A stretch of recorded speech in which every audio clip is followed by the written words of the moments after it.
In this week's Kara's Cures, we're learning about the power of plants to heal from an herbalist right here in Connecticut. The herbal Deva shows us how herbal medicine can help support our immune system, calm anxiety, and more. Plus, did you know you can put herbs in lemonade and hot chocolate? You're about to learn how to do it. Take a look. How does herbal medicine work? Why can it help us stay well? So plants are amazing at helping to support our bodies if we're using the right herbs. And different plants do different things. So finding the right herb that works for you is very important, and that's where herbalists come into play. So many times you might be going to Whole Foods and like, let me get this and let me get that, and not so wise, right? Because these are powerful. So you want someone like yourself who really can tell us what we need. Right. So someone walks into Whole Foods, they buy a $30 supplement that says that it's good for anxiety and stress. Well, there's many herbs that are great for anxiety and stress, but finding the right herb for you isn't that easy.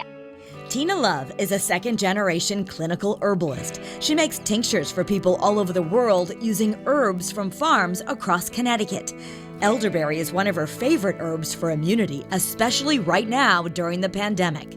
I make mine a little bit differently. Mine has local Connecticut organic grown elderberries, rose hips, hibiscus, currants, and Connecticut honey.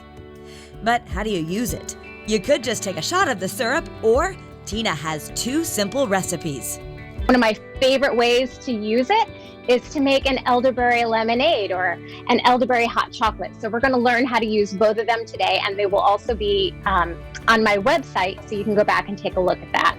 So basically, for elderberry lemonade, we're just going to take 1 cup of water.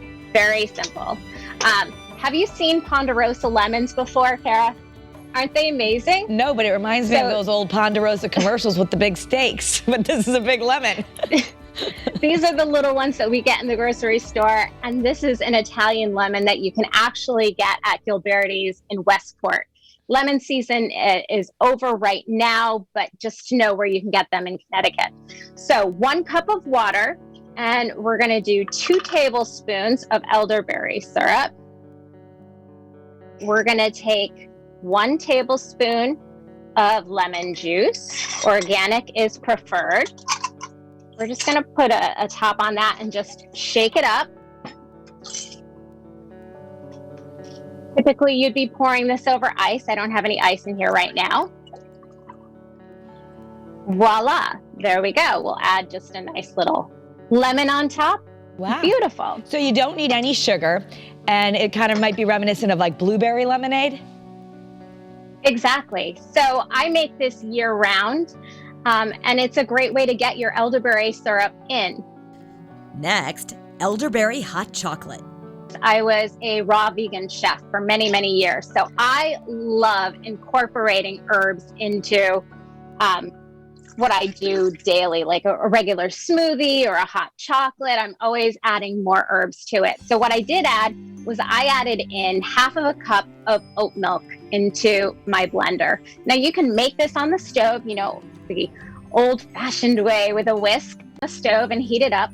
I like oat milk. It's dairy-free, and it's nice and creamy. It has that reminiscence of a creamy thickness to it.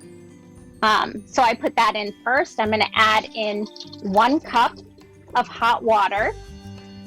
I'm going to do 1 tablespoon of organic cacao powder. Now there's nothing in here. It's just straight cacao powder. Use whatever you have, but this has no other sweetener in it. And then we are going to add a tablespoon of elderberry syrup right on in. And what I love about using the blender, and we're going to do this really quick, is it froths it up really nicely. So I'm just going to turn this on real quick. So I'm just going to top it off with a little bit of whipped cream, because why not? Wow. This is a great way to get your kids to take it too, because we want our kids to have the immunity, especially right now, but sometimes they're resistant to take a syrup. Exactly. I call that not being compliant. Now, if you wanted to take it 1 step further, instead of adding hot water in, make a tea. Let's say a red clover tea or dandelion tea or nettle tea. Those are all amazing herbs right now going into the spring to help support your body. So if we made a tea of that and used that instead of the water, now we're boosting our medicinal components of the hot chocolate even further. Hot chocolate make you better. I love it. All right, you can store your herbal syrups away from sunlight. Go to herbaldeva.com for more information and personal consultations. Herbaldeva.com. Thanks for watching. Better